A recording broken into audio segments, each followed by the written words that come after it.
So we are not the same when it comes to wildlife that we would care to see. Or that's true. Care to sort of like, I'm not going to say interact with. No, that should not be interacting with wildlife. No. You should be keeping a safe distance at all times. All times. Mm-hmm. But encountering. You don't want to encounter really. No. But wildlife that we would like to see. Sure. Like about when we are around. Yes, these things are not necessarily aligned all the time. No. Like many things. Your lust for blood and my calm and peaceful attitude. Right. Exactly. Totally different. Precisely. So, for instance, like, I don't mind being in the same vicinity as a bear, perhaps. Mm-hmm. But I would prefer not. To put it the answer is no. The answer is no. That's a no from me. I didn't love the idea of having to carry bear spray and potentially needing to use it because that's not something that I'm used to because I don't live in the West where that is more prevalent. But did we carry bear spray and potentially have to use it? Sure. Did we use it? No. Do we have it? Yes. Mm-hmm. Is it still with us? For sure. Did I think about it? No. Do I wish that there were snake spray? Yes, I do. Do I wish that I had it on me at all times? I do. I'm not here for... I'm not charming snakes. I mean, unless you count past lovers. You you won't run as fast down the trail as I will. You are a cartoon character when a snake makes an appearance. It's just it's true. Cloud of dusty shaped smoke, and he is 50 feet down the trail. I think of what my mother says, which is every snake is poisonous, which is not true. That's just objectively not true. No. But to my mom, every snake is poisonous. Mm-hmm. And to me, I assume every snake is poisonous. Sure. Right? Right. We had a situation that included some black racers. Right. And it was horrifying to no end and traumatizing entirely. And and not just for Dusty because of the snakes, but because he screamed in my face. Oh, now we're bringing this up. Mm-hmm. Mm-hmm. We're doing it. You screamed in my face. You did. So sensitive. I didn't appreciate it. But who was like, the bears, they're here and I love them and they're so cute. I wasn't touching them. No, you weren't. But I mean, all of you were those touching things them are with your objectively eyes. True. You were touching them with your eyes.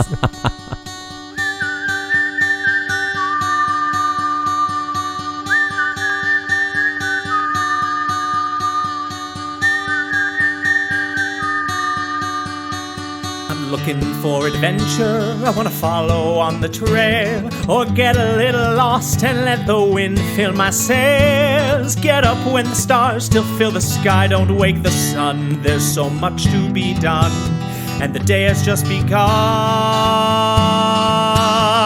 Go where the postcards are real, you can feel, you can open your eyes and open your heart when you gaze at the national park. Follow you there. At the national park. At the national park. Follow you, I'll follow you there.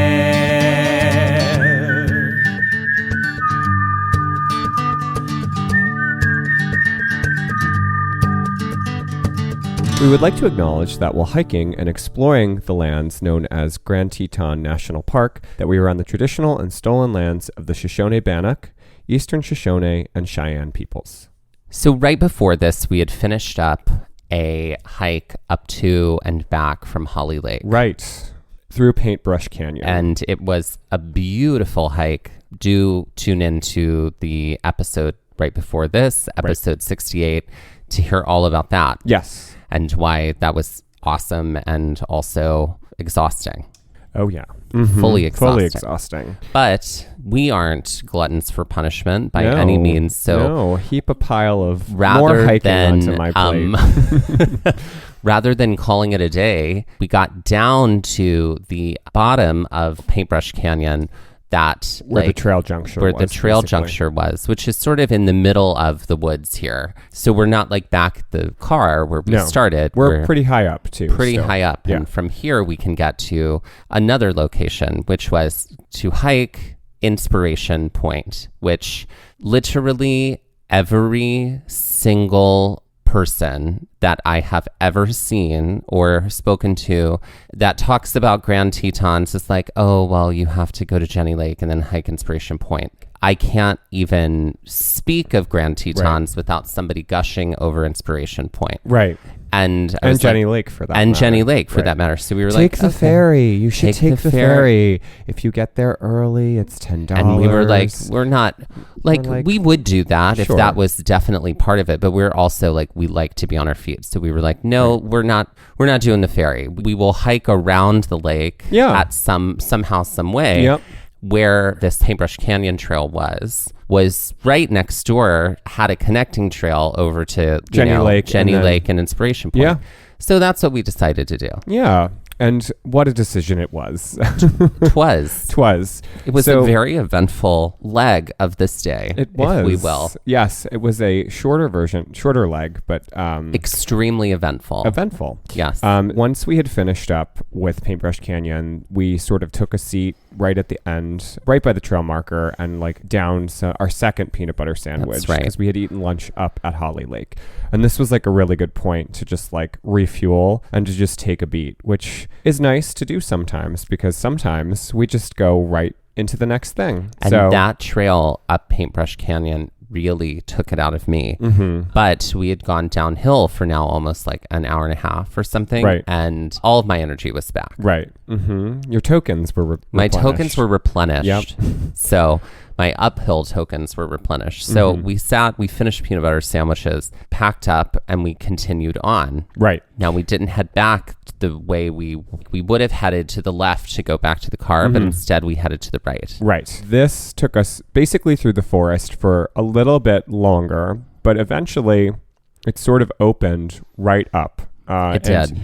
It was a lot of tall grass and wildflowers, and you could sort of see, it wasn't Jenny Lake that we were along, but there was another, I think it was String Lake.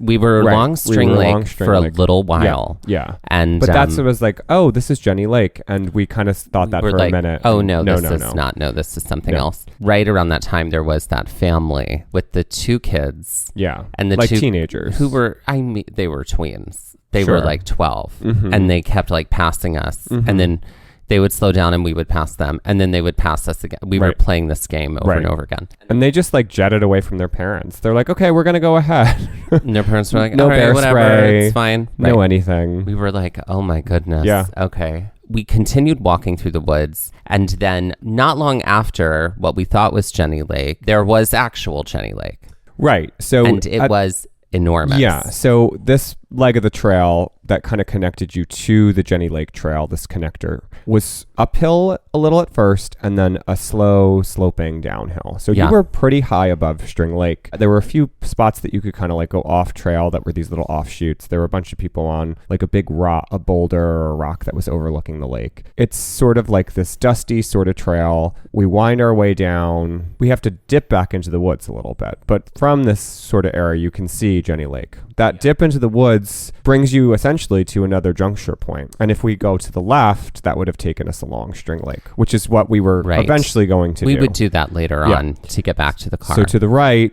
would bring us closer to and around Jenny Lake. Jenny Lake. Yeah. Which we did. Jenny Lake was beautiful. Yeah. And we could see there were people who were swimming. Yes. A guy with his like dog who was like throwing the ball to his lab in the water lake. Dog. That water dog. That Appalachian water dog. Not really. Not really. But this hike along the lake is also fairly long to kind of like weave around the lake. And it's a pretty narrow trail for a lot of it. We had passed a group of, I would say they were probably in their 70s, like maybe like 3 couples in their 70s who were like, we're going to let you pass. And there were some people that were coming back. There was that one woman who was carrying her friend's backpack. Oh, I remember whole, like, that. Her whole, like they had clearly been like through hiking and she had her whole pack. Her friend looked like she was limping or hurt. And we were like, you're a good friend. We actually said like, way to be a good friend. You were really a good friend. Yeah. But it's really cool. Because she had her pack on her back and then her friend's pack on her front. Right. But it's very cool because you are high above the lake here. You're not like this initial kind of leg.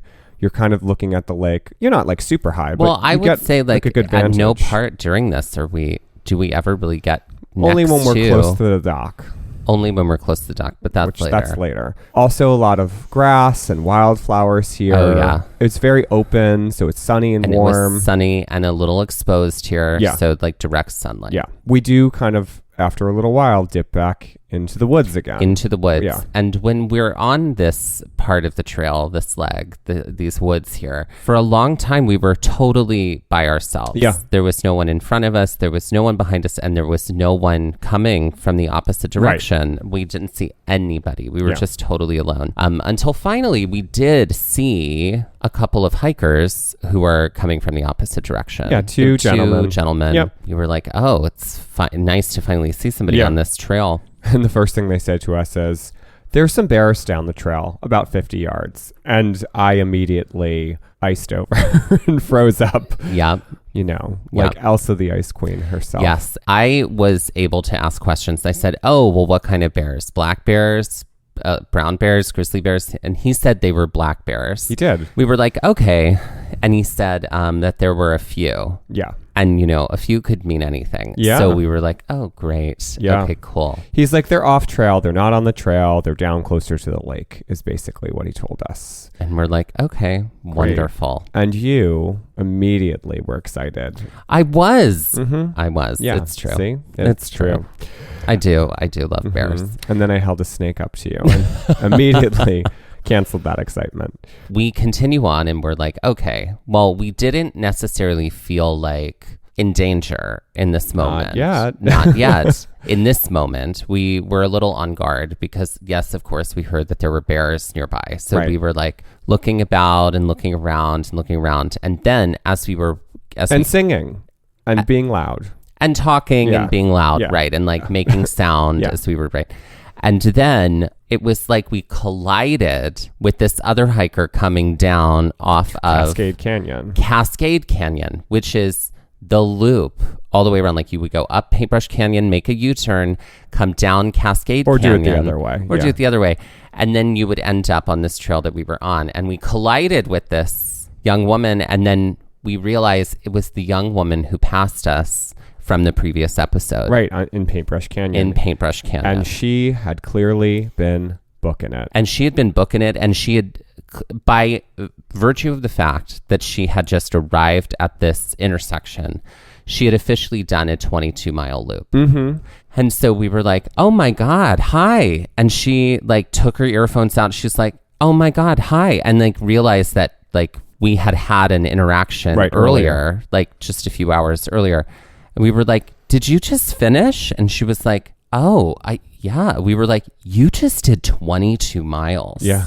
She was like, oh, I guess I did. Right. I was she said she was in the zone. She did. I mean, at this point, she had her earphones on. Like, I mean, she looked like she was in the zone. Oh, yeah. And at this point, too, not that we had done 20 miles by any means, but we were inching closer to like 14, 15, yeah. Because even though we hadn't done that full loop, we had made a day of it for sure by doing this extra leg.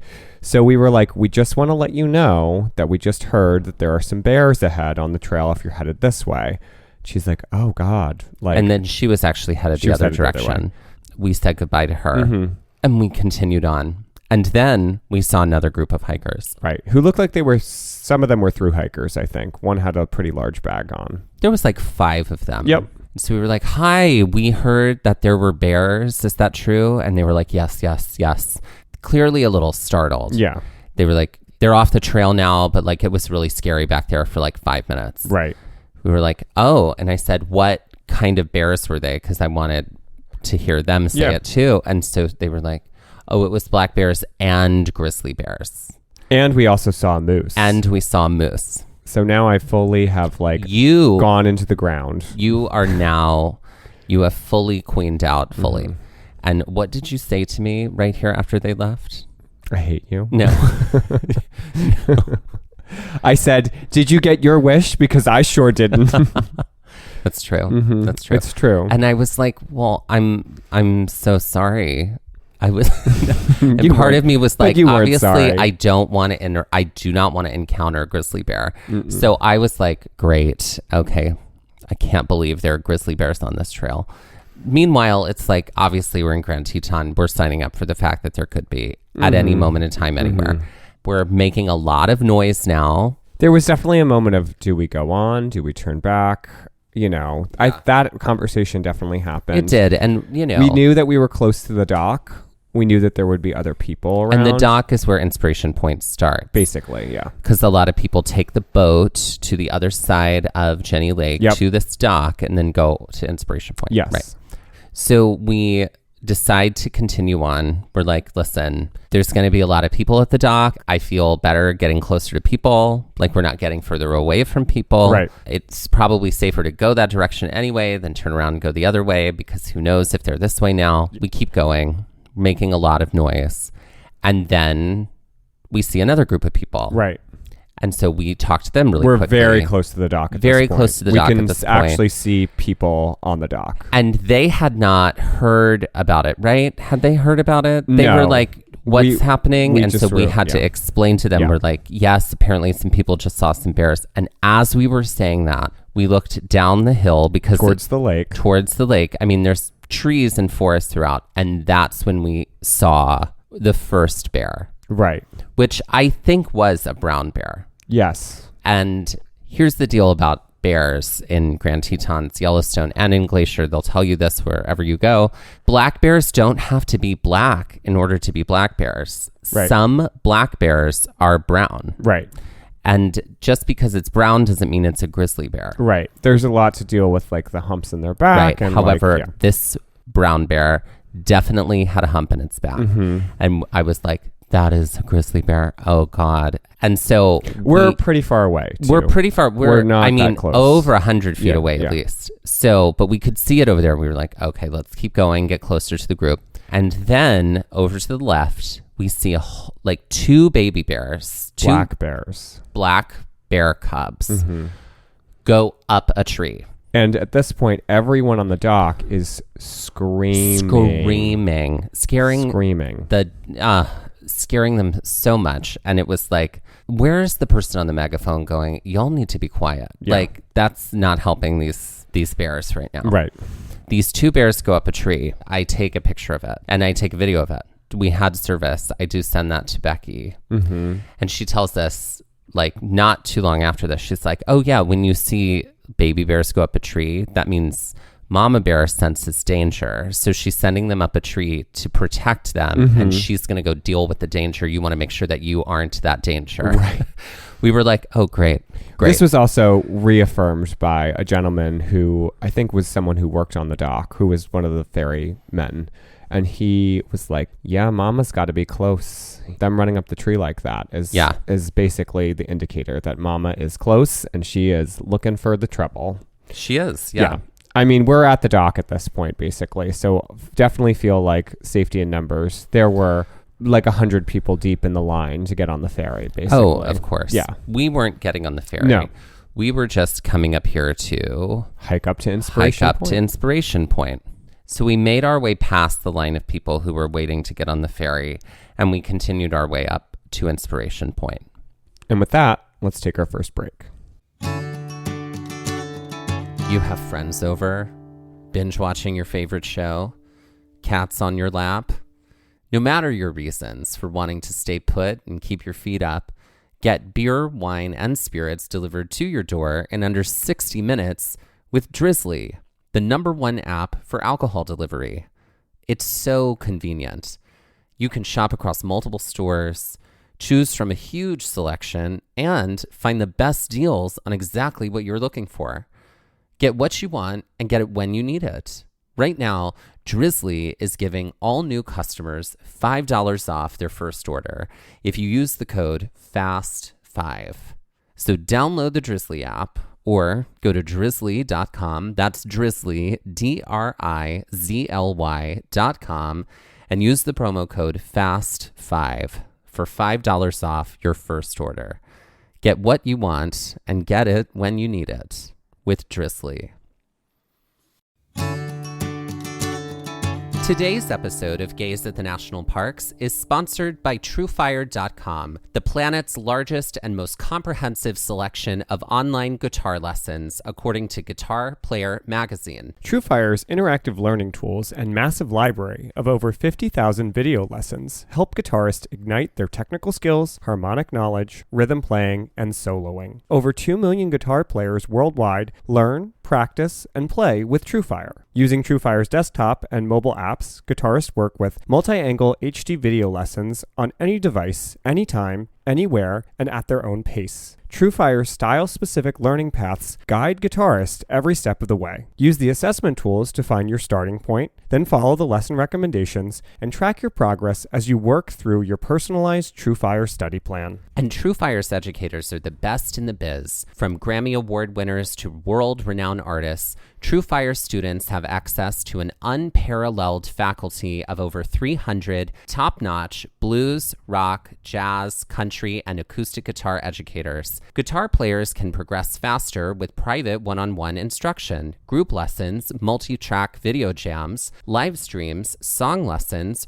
premium tracks, and so much more. With thousands of 5-star reviews from amateur and pro players alike, you'll find yourself in good company with the world's most comprehensive guitar learning platform. So grab your guitar and ignite your musicality. Visit TrueFire.com and use code GAZE for your free 30-day all-access trial and 50% off your first purchase. That's TrueFire.com/gaze. And that's GAZE, G-A-Z-E. Okay, so we're going to play a riff on the vault. Okay. Which the vault is, pick a category and you put 3 things in it. Yeah. And you only get to save those 3 things. Yeah. So this is like that. However, we need to come up with a different name for it. Mm-hmm. Like, it's 3 things get rid of forever of a category. I think it's called the dump. The dump. The dump. So the category, the dump. Mm-hmm. I don't love that because of this first category that I was going to bring up, which is toiletries. Which wildlife encounter would you get rid of? Oh. If you never had to, let's say this, right? That it doesn't get rid of the animal by any means, but it gets rid of the idea of the animal interacting with humans in an unsafe way. Okay. So what 3 wildlife interactions would you put in the dump that you never care to ever experience again? Oh, or experience at all. At all. Okay, great. I don't want to have an experience with the grizzly bear. Like, I could see a grizzly bear from like a plane.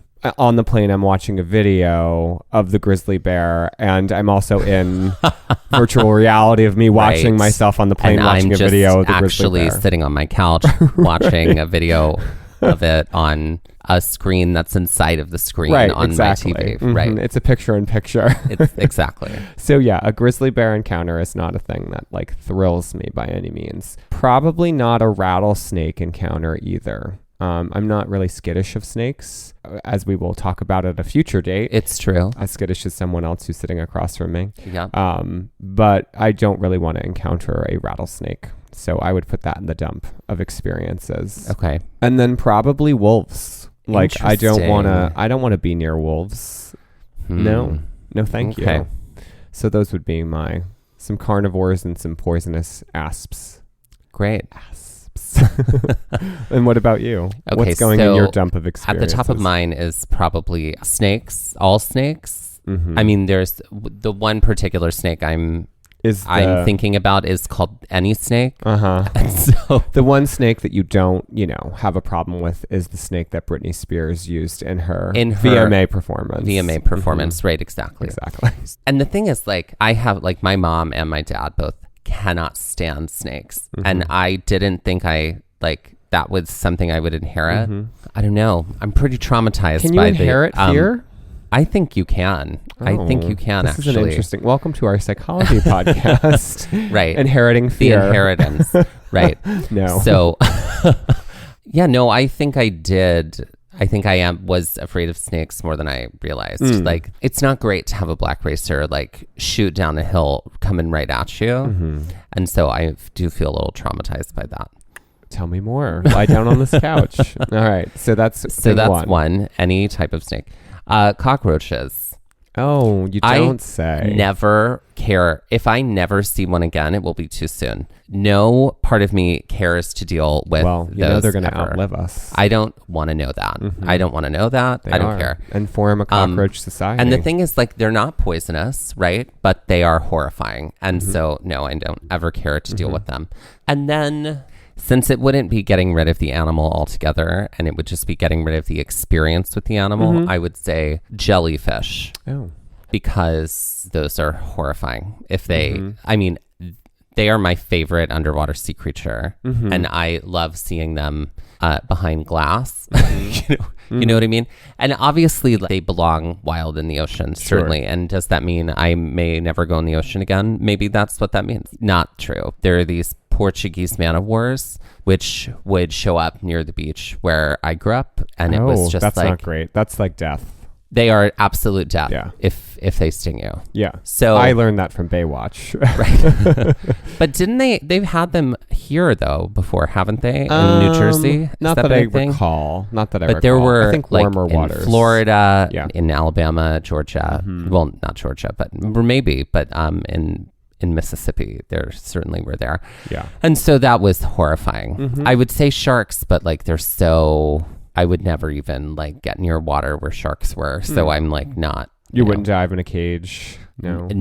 No. Never would I ever dive in a cage. You wouldn't take part in that movie where the people go diving and then they get left by the boat. I forget what it's called. I don't even. That is so traumatizing. Even like I'm not thinking about just it. thinking I would about never it. watch that. Oh film. Lord, no, I could never. Healthy fear of the ocean, folks. And so that's the game, The Dump. The Dump.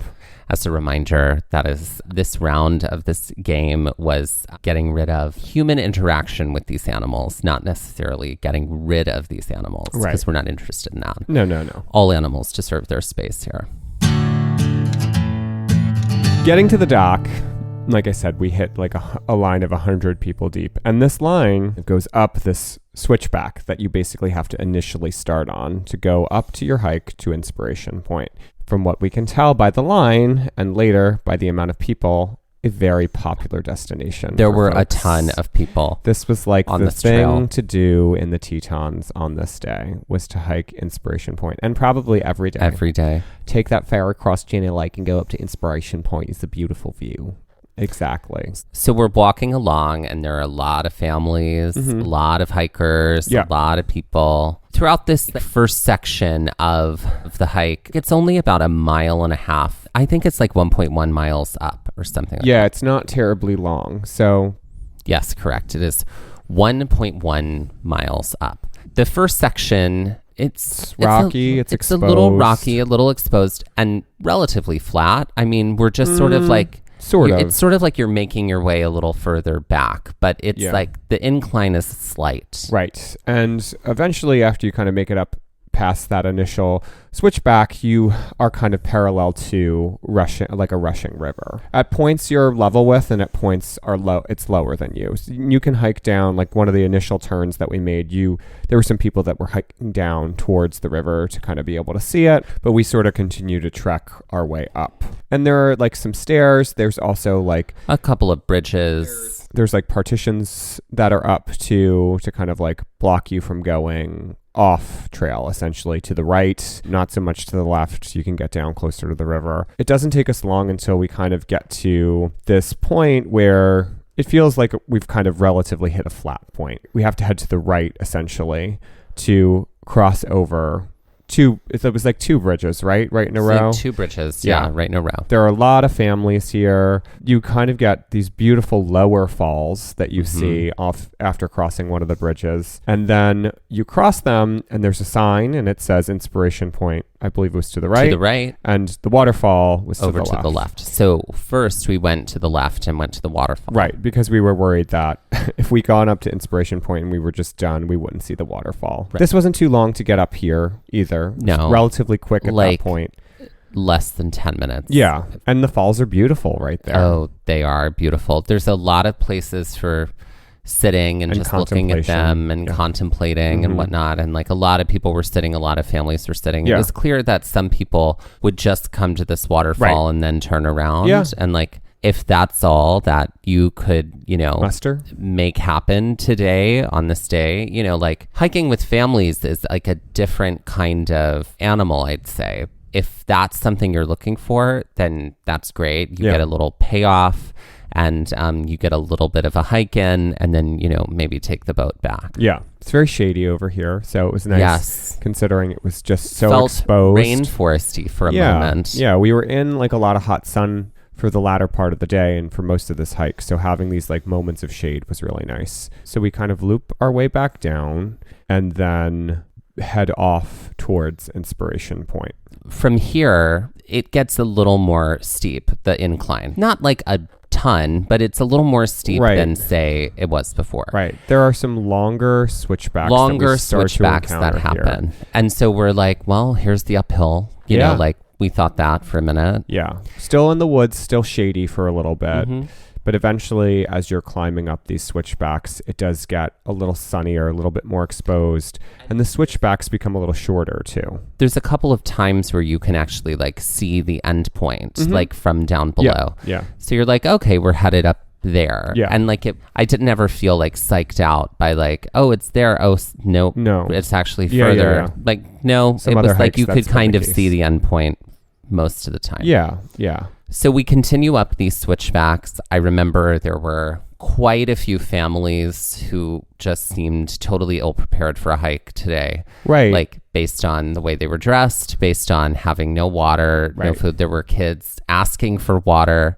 Yeah. Wasn't a good scene. If you have kids with you, like outside anytime, always have water for them. It's not their responsibility to remember the water, y'all. No. So I mean, depends on if that's what you're teaching them, but let's have resources available to them, Yeah. So sometimes those hikes can get really tiring. And hot. And this was hot this day. Yeah. I wouldn't say it was the easiest hike, but it's not the hardest. No. But it's certainly like, if I was with kids who had never really been outside on a hike like this before, it would certainly be challenging for some of them. Yeah. So I would say have some water for them. We do get to like a longer straight away, which takes us up it's pretty steep, like a pretty hefty grade. We come to this point where the trail gets very narrow and you sort of have to go around this corner of a rock. And the trail isn't as maintained because it's like you're walking over the rock that has probably been chiseled and made so that people could walk up this way as part of a trail. There was one woman who was passing us and she's like, I don't know how these people are doing this hike in flip-flops. And she was very critical of their shoe decisions, which, if you want to get outside, but come prepared, Flip-flops are never, here's not on my your, feeling. Not on your list like, of hiking. The only time I wear flip-flops is like in a public shower. Mm-hmm. End of list. You know what I mean? Like, other than that, like, I don't know that flip-flops are ever good footwear. Ever. Ever. Always. Always. So we, after that kind of like turn around the rock, then we're sort of getting into the last legs of the trek up to Inspiration Point. Like, there's a couple of switchbacks, a couple of U-turns. A couple of U-turns, but not too much at this point. Not too bad. And it does finally bring us out to the spot that is considered Inspiration Point. Yeah. And like we're standing up there and like, you can look out and you can see the lake. Yeah. And then you can go a little further. And you can go a little bit further on. And I think there might be some other like longer backcountry trail you could get on from there. There's like a lower area and a little bit of an upper area and whatnot. Yeah. We were able to like kind of sit here for a little bit and take it all in, which was nice. But honestly, like of the views that we got on this day, I don't know that I would consider it to be the most inspiring. Yeah, of views. Let's talk about this. Yeah. Okay, so it's beautiful. You do get like a big view of everything beyond the lake. You get but a you're beautiful not view. Seeing the Tetons. You can't really see the Tetons. You. Yeah. It's like, I feel like this hike has its reputation and popularity because of how easily accessible it is. Right. And how short, too. How short it is. In the grand scheme of things. Because so many people go to the Jenny Lake Visitor Center. Mm-hmm. Then they get on the boat. They go across the lake, which is obviously a beautiful ride, I'm sure, because you get a great view of the Tetons there. And then you get to the dock and you go up to Inspiration Point, maybe makes you feel like you've, climbed in the Tetons a little bit, and then you go back down. And so I just was like, we had just come off of hiking Paintbrush Canyon and hiking all the way up to Holly Lake, which was so spectacular in so many ways, even though it was exhausting in so many ways. This certainly wasn't the same kind of experience. I'm not even going to compare them because they are totally different. Like that was like an 11-mile trek and this is like a 1-mile trek. Yeah. I mean, and by 11, I mean like in total. That was like 5.5 up. This was like a 2 mile in total. Right. But yeah, I think we had been inspired elsewhere. Yeah. On this day. Yeah. We had spent our inspiration coins. And also, like, I want to, echo back to like, that very first trip we ever did where we went to Utah and then we ended up in the Grand Canyon at the end, and we saw the Grand Canyon, and after seeing so many amazing things, our palates had been really full prior to seeing it. So like I don't necessarily feel like we saw it with the purest of eyes. Yeah. And so kind of same thing here. Because of the other things that we did, I don't necessarily feel the fondness that other people feel. Yeah, I think that this is probably like the appetizer, and Paintbrush Canyon was the entree. And I think we ate the entree them first. In reverse. Yeah. So we were kind of full. That's what it is. Yeah. And with that, let's take our second break. Ladies and gentlemen, please welcome to the stage Tarista Flockhart. Tarista Flockhart. Mm-hmm. Okay, first of all, the last name Flockhart is one of my favorite last names. And as we know, this is a reference to Calista Flockhart or Ally McBeal. Yes. So I feel like there has to be a dancing baby as a part of her act, right? Tarista Flockhart, maybe. See, I feel like she is... a dancing baby bear. Maybe a dancing baby bear. Yeah. Maybe it's like sort a of hologram. We're not talking about. I think like it depends on animals. Like the act, right? Like I feel like she is, like she'd do an act where like it would be like a tourist of a, like it's a tourist to say Brazil, right? I think it's actually wherever she's performing.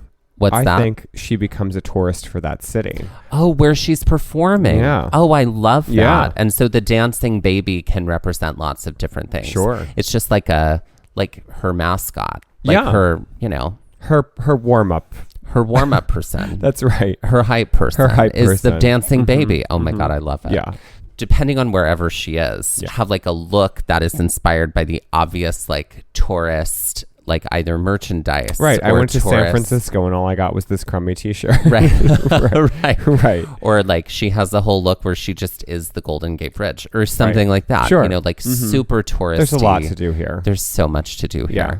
Like if she were doing New York, I would want her to do like a whole look that's entirely using items found in those like tourist stores, like right off tourist stores, like right off of Times Square. Yeah. Like, where they're like, they have the I love New York shirts and they have the like all of the everything. I feel like also, again, she would also have those like fake mascots that are in Times Square be her hype people.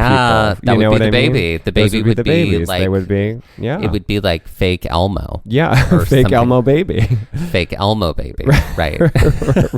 Exactly. I mean, she's got a lot to do. And so I feel like it's or the interesting. baby could be the naked cowboy. Great. Right. I love Something like that. That makes sense. Super touristy. Yeah. Mm-hmm. And some like super, like she would maybe like, for instance, like she would do, lip sync that Empire State of Mind or something like that. I think there's like dependent songs on the places that she's at, like that she could lip sync, but I feel like her main song that she always does is Roam by the B-52s. Oh. Interesting. Roam if you want to roam around the world. I feel like it, but then she could also do that song, Empire State of Mind. Oh, well, if she were in New York. Right. Depending. Only if she city were in New dependent. York. Yeah. Yeah. Oh, I love this. Yeah. I'm here for it. Yeah. And it could be a whole act around built around oh, and now I'm going here and now I'm doing that. It could be like a whole tribute to the tourism of that place. Oh, I'm here for it. She's got it going on. She's got it going on. She does. So, ladies and gentlemen, please welcome to the stage Tarista Flockhart. we take some photos. We take a minute to breathe in this inspirational view. Breathe in inspiration point, and then we begin to head back down. Right. There are definitely a lot more kids who are cranky on the way. Oh, there was that one like sullen teenager sitting by himself. That's right. Yeah. I almost was like, do I say something? Like, he was pissed off. And I was like, no, clearly like the parents are right there and like they're ignoring this. And I don't need to interfere here because this is not my drama. Not your journey. Not my journey today. But I did feel like made his way around this like one part of inspiration. Like there was this mound. He made his way around it and like and just sat there and sulked with his arms crossed and like really. And I was like, okay, well, we are mad. We are upset. We are not being heard. And I get it. It is later in the day at this point. We had really been hiking. I want to say it's like 3 or 4. The sun was getting like not low, but it was definitely like later afternoon sun, and it felt like there were less people coming up at this point, because I feel like we saw a lot of people when we were going up heading down, and I feel like that was sort of like the last maybe like major burst of people, just because folks are like, well, let's go get food, let's go do this, let's go back to the lodge, wherever they're staying. So I felt like it was less people on the way back down later in the day. We are fully hitting the wall. Oh yeah, it's true. The way down was torture because we were just torturous, exhausted. And also I remember there was that like couple who were right behind me. It was like they were tailgating us. Yeah. Well, everyone was rushing to get back to the ferry too. Anybody that was coming down and with us. we were moving as fast as possible. And there were like a ton of people in front of us. Yeah. So it wasn't like we could move any faster. No. And like when we did finally like get to an open spot, like I moved out of the way and I was like, I turned around like, please pass me up. Like, people were rushing to get back to the ferry. Yeah. Not like it would be the last ferry. No. Those ferries are often. Yes. They're pretty often. So, and I mean, they have a schedule on the website. We could see them moving from Inspiration Point, like to and fro. Yeah. And so like there were definitely like, as one was headed out, the other one was Another coming one in. was coming in. So, I mean, it's like, it's clockwork there. It is. Yeah. It is. We do like make it down back to the dock. We're like, okay, it kind of sucks that we have to go back through this area. We have to go back through where the we might woody area where we bears. saw those bears, but we got to do it. So we had to do it. And this is also the point where not that many people are coming towards the dock. So we are by ourselves for a lot of this. Yeah. So Mike, you offered some Brenda energy here in this moment. Oh, Brenda energy is something that we came up with on this trip, which is when you act, not Karen. Karen is racist, but Brenda is like, has to get somewhere right now. She's got to get somewhere right now. And Brenda snaps. I do. And so you were like, we're walking through here. We're going quickly. You're making sound. Let's go. And I was like, all right, honey. Yeah. All right. Let's do it. And so you started singing from Chicago, but you decided to sing I Can't Do It Alone, which for anybody who knows songs from Chicago, that song has basically no lyrics except like, it's about doing an act with your sister. And it's like first died. Yeah. And it's like, it's just then music. Right. And so there's not like, it's not so, like you can really sing that song. Well, but I can. But you do because you make all the sounds. Because I make all the music sounds. And so I was like just giggling at that the whole time. And definitely like ran into a family that like I was like embarrassed to the fact that I was like, oh well, trying to make noise. I was like, they were bears. So. And then I was making sounds with my hiking poles because I always have to. You only have one, so you weren't able to. I have two, but I tend to bring one. That's right.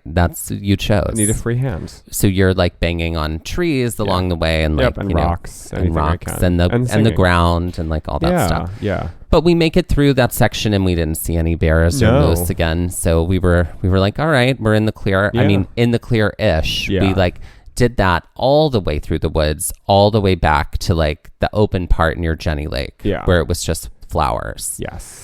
So we're back here at this section and we feel a little bit relieved because we're like, okay, great. Like, not that bears couldn't be in this area too, But it's a little more open. You could see a little You could easier. see everything really far. So it's like, you had eyes on lots of areas. Yes. We wind around that corner of the lake and we kind of dip pretty quickly back into the woods. This is where we hit the trail juncture that we had come to previously, where if we gone to the left, we would walk along String Lake up towards the juncture point, which would take us up to Paintbrush Canyon. We could also continue to do that, not do that juncture, and just keep walking straight and back down to our car. And that is what we did. No, we went to the right. And No, it was the T. it was a T. We went to the right instead of going to the left. Correct. And it was straight on.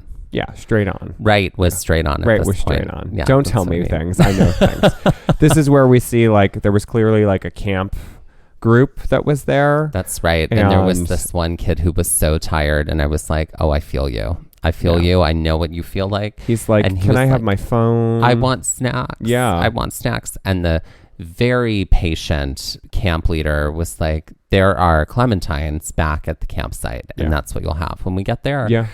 I was like, yeah.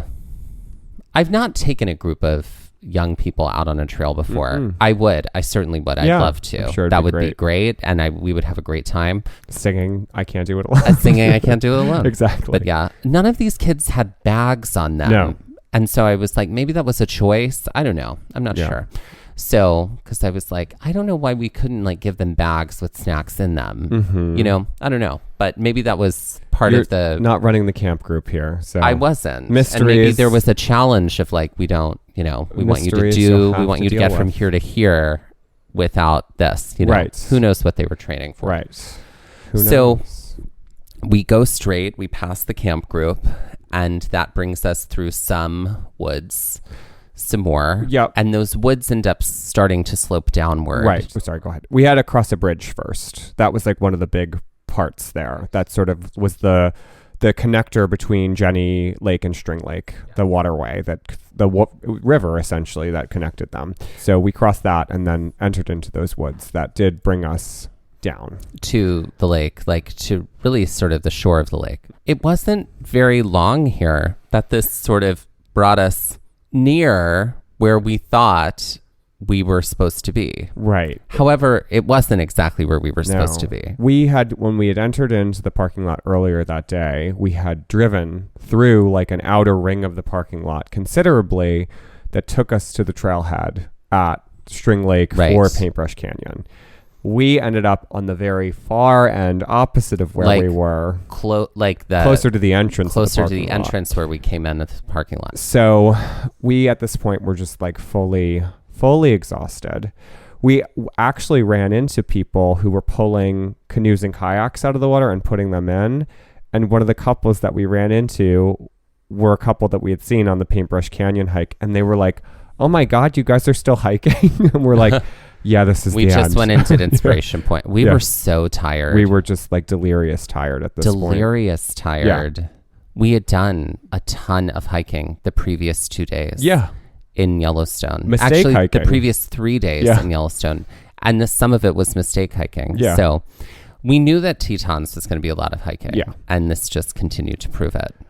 Yes. So we wind along the lake on this trail that essentially is adjacent to the parking lot. We make it back to the car. And I think I just ate everything else that was in my bag once we got back to the car. You had gone to the bathroom and I was just gorging myself because the exhaustion and the energy depletion was real. It was so real. We peeled off our boots, put on our sneaks, and drove in silence for the 40-minute drive we would have back over the Teton Pass. Right. To the Teton Teepee Lodge. I had this day, I was like, you know what I'm going to do? I'm going to see if this works.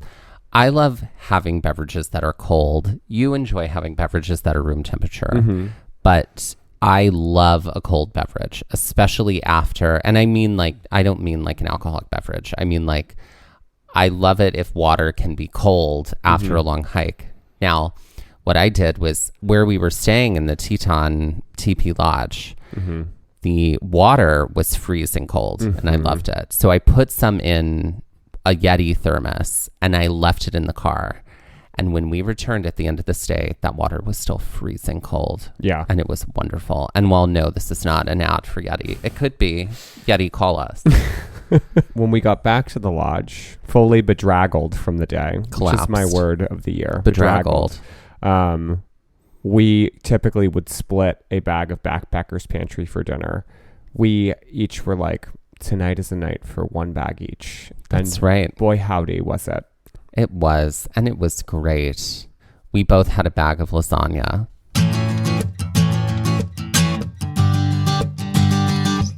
Let's put these trails on the Karen Stone scale. Great. So let's do inspiration point first. Oh, interesting. Okay. Yeah. I would say it lives in the 4 range for me. I think if we weren't so tired, it would feel very, very easy. I think the difficulties there were more from our exhaustion than actual difficulty of the trail. So a 4 for me. My instinct was to say 4 as well. Oh, so well, look at that. Look at that. Mm-hmm. Yep. It was just enough challenge to like feel healthy and challenged, but not too bad. Yeah. Like could probably be done you could probably get up there and back, honestly, in between 30 and 45 minutes. Yeah, if you're going slow, Yeah. or even if you're going decently, quick. Yeah. So, okay. What about the hike around Jenny Lake, like that we did? So if I was to say from the trail juncture from Paintbrush Canyon to the trail juncture where we jetted off to the dock. Inspiration. Mm-hmm. Oh, and what about going back towards String Lake too? Is that all being thrown in? All or of no? this one. A 3, maybe? Yeah.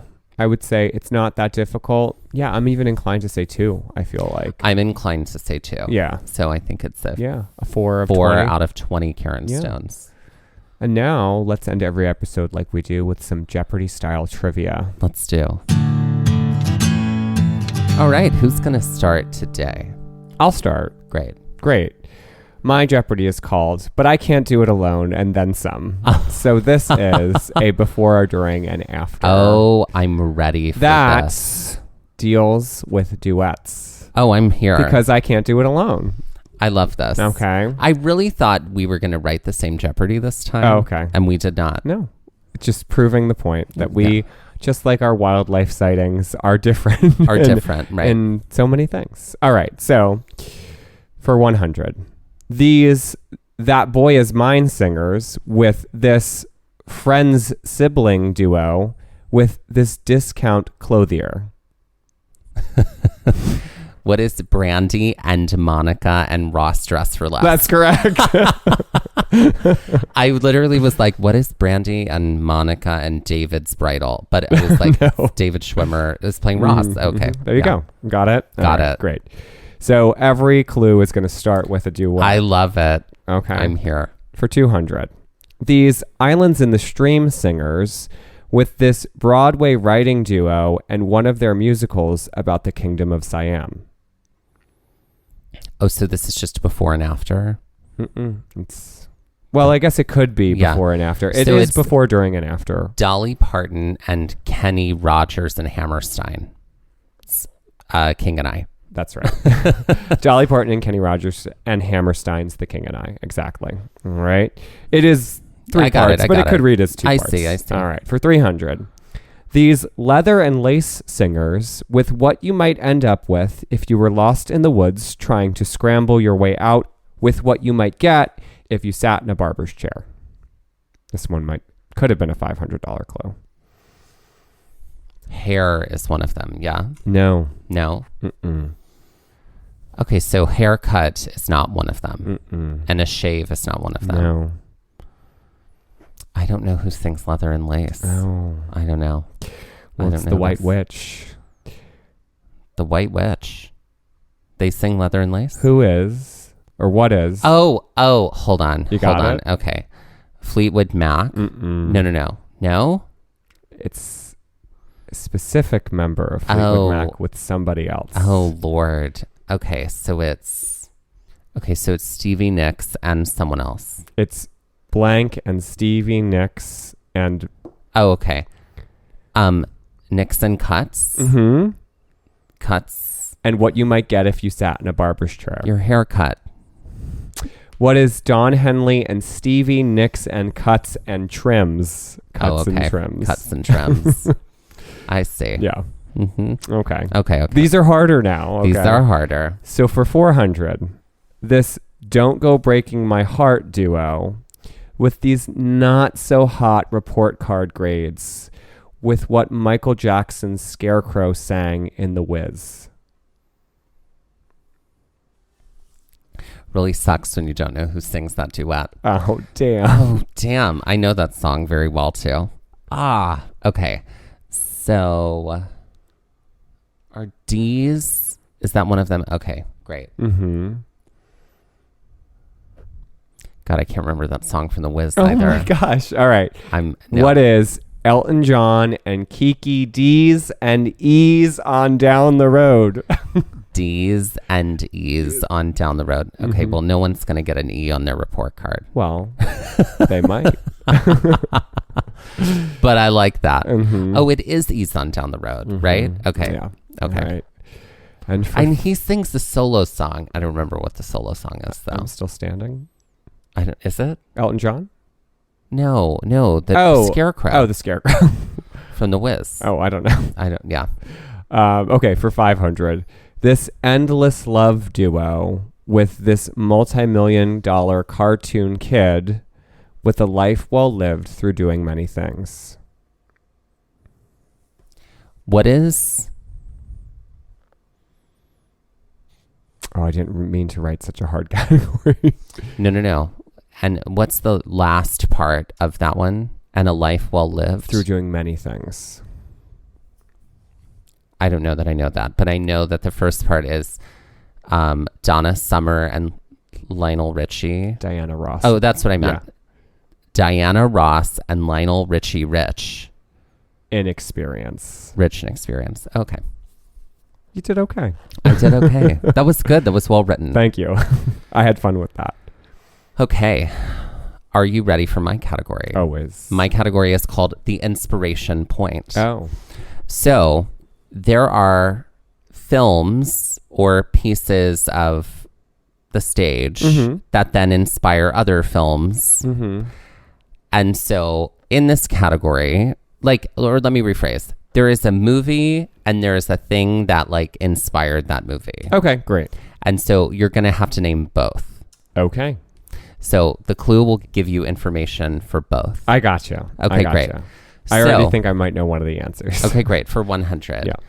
Until mankind is peaceful enough to not I have know. violence on the news, there's no point in taking out shows that need it for entertainment value, argues Cher in front of her debate class that includes a character named Elton, which is a direct reference to this film's inspiration point, a novel by Jane Austen. What is Emma and Clueless? That is correct. Exactly what I thought this category would Great. be. Great. Okay. Well, it gets harder from here. Great.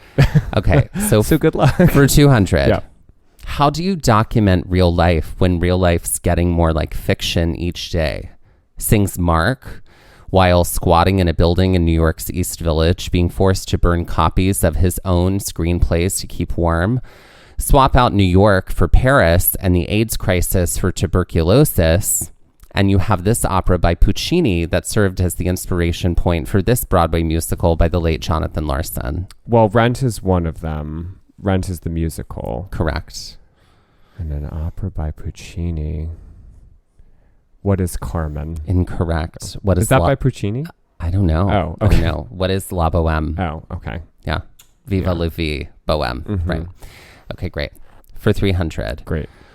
While not an inspiration point in structure, the concept of this iconic Ingrid Bergman film is certainly an inspiration point for this film, starring Amy Adams as a psychologist suffering from agoraphobia who witnesses a murder at the house across the street. Though the novel the movie is based on often references this original inspiration film. What is Rear Window and the Woman in the Window? Oh, I could probably give that to you. However, I was looking for Gaslight. Okay. And the Woman in the Window. Was Ingrid Bergman in Rear No, Window? Rear Window, no. Oh, okay. Well, Not then at it all. doesn't work. No. That was Jimmy Stewart. And who was the female lead? Not her. Oh. Was don't it Rosemary Clooney? I don't know. I don't know. Okay. Things I'd have to look up. For 400, Gus Van Zant mentions that this history play by Shakespeare was an inspiration point for this iconic 80s film that was made mostly to capture the friendship between Keanu Reeves and River Phoenix. And while there are many inspiration points for this film, this play about this English king was the most prominent, but it was not the 5th, 6th, or 8th. What is Henry III and My Own Private Idaho? You were so close. What is Henry IV? I and almost My Own said Private fourth. Idaho? That was my guess. Okay. I don't know that there was a third. Oh, okay. I don't know. Okay. I don't know of a third. Okay, great. So, and finally, for 500. That's fascinating. Personally, I don't understand why they don't call it The Weeks, says Liz Lemon on 30 Rock while watching Meryl Streep, Julianne Moore, and Nicole Kidman, who won an Oscar for her portrayal of Virginia Woolf, play 3 different women in 3 different time periods, all connected by this book by Virginia Woolf, which also served as the film's inspiration point. Well, The Hours is the movie, and the inspiration point is... I don't know Virginia Woolf, and I've seen The Hours, and I just can't. I don't know why they don't call it The Weeks. Right. Right. One of my favorite 30 Rock lines. I don't know the book. What is The Hours and Mrs. Dalloway? Mrs. Dalloway. That's Well, that right. was good. I love that category. There you go. I got about half of Yeah, and of I the got about clues. half of yours, There too. we go.